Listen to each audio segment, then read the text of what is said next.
Well, some days peace in Afghanistan seems a very long way off. As you may have seen in the news, today the Taliban launched a major terrorist attack on one of Kabul's top hotels, killing 10 people. It comes just a week after the United States President, Barack Obama, said he was authorising a drawdown of American troops because in Afghanistan, quote, the tide of war is receding. With me tonight in the Sydney studio is Australia's Defence Minister Stephen Smith. Minister, it certainly looked like the tide was in today. Doesn't that attack undermine President Obama's argument that there have been significant improvements in Afghanistan to warrant a drawdown? No, in some respects it reinforces it. I've been saying for some time that we have to expect that in the course of this northern summer fighting season, the Taliban will strike back, trying to recover ground. That applies in Oresgon province, where we are, as it does elsewhere. But also we would see a series of high-profile propaganda-type attacks. This is not the first one. This one's terrible, obviously, loss of life in the heart of Afghanistan, in Kabul. But we have to expect this, and we have to expect more. But in some respects it reflects the fact that over the last 18 months we have made up ground, and we're putting pressure on the Taliban, not just in Oresgon, but generally. But when we have a situation like today where the Taliban mounts a major terrorist attack in an urban centre, in an area that's supposedly under Afghan security control, doesn't that show that Afghanistan is a long way off being able to stand on its own 2 feet when it comes to security? Well, it certainly underlines that we're still going through a process of transition to Afghan-led security responsibility. Our timetable is the same as international communities, which is in the course of 2014. Kabul was one of the areas which transitioned first. So we saw NATO, the International Security Assistance Force, and President Karzai agree on 7 provinces or districts, and Kabul was one of them. But I've said before, in some respects you have to view this period as, in some respects, the Afghan equivalent of the Tet Offensive, which was not a successful military strategy, but it was very successful in undermining political will. And that's what this is aimed at the United States, in Europe, and also here. Well, you and other officials have been telling us in Australia for a long time that we have to stay the course in Afghanistan. Now President Obama basically says, well, we can't prop them up forever. It's time in the US for us to focus on domestic nation building. Was that Australia's definition of staying the course?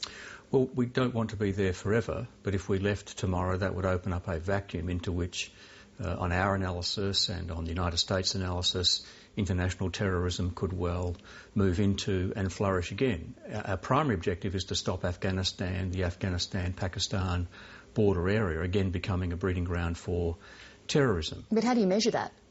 Well, in some respects, it's measured in the abstract, and this is one of our political difficulties.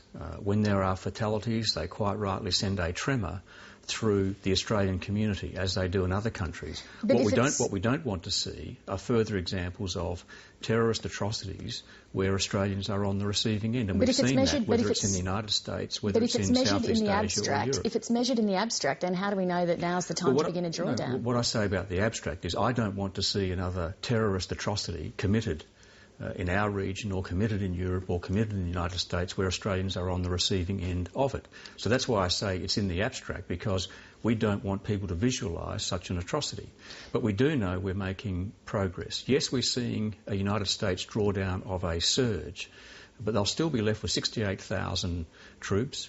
In the course of the period of the surge, we've also seen Afghan national security forces grow by nearly 100,000. We now have nearly 300,000 Afghan army, local and national police. And there's no doubt that both in Oresgon and elsewhere, they are on the road to transition. But we have to leave Afghanistan in a position where they can manage their security affairs.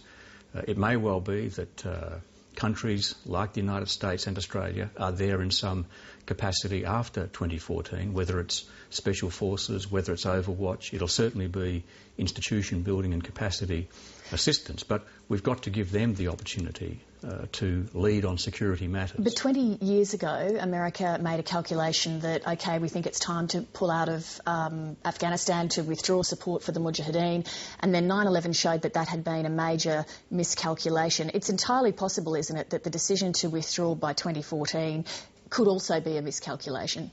Well, it's conditions-based in this sense that 2014, we believe, the international community believes, most recently at the Lisbon summit, which the Prime Minister and I attended, that we're on track and on course for that. We're certainly that doesn't address my question. It could be a miscalculation. There's really no way of telling because all of the measures that you point to are just so difficult to assess. Which is why, even in the course of his speech to the American people indicating a drawdown of the surge troops, President Obama made it clear that further drawdowns would effectively be conditions-based. In other words, we've got to see the improvement. But OK, well, if it's conditions... Could I interrupt you there? If it's conditions-based, then could we see a reversal, that there won't be a drawdown by 2014? Well, you've seen in recent times the early signs of what Secretary of Defence Gates described as outreach in terms of political rapprochement, political settlement. We know that our mission in Afghanistan can't be successfully completed by military force alone. In the end, like any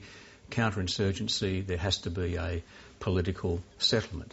The only time that the Taliban will come to the table will be when they are under enormous pressure so far as security is concerned. And we're seeing the early signs of that. There'll be a long way to go, but we are seeing the early signs of that. And that's why it's important we keep the military and security pressure on at the same time as continuing to do the hard task of training the Afghan army and police to be able to take responsibility for these matters. OK. Minister, if we can turn to a different subject before we're out of time. The Labor Party's national conference later this year is expected to discuss gay marriage. Can I ask what your personal view is on that? Well, I'm a member of the government, and the government's view is that marriage is a matter for a man and a woman under the Marriage Act. But what's your personal view? The government's not proposing to disturb that. My personal view will be expressed at the national conference because that's the appropriate place to express it. Do you have a strongly formed personal view?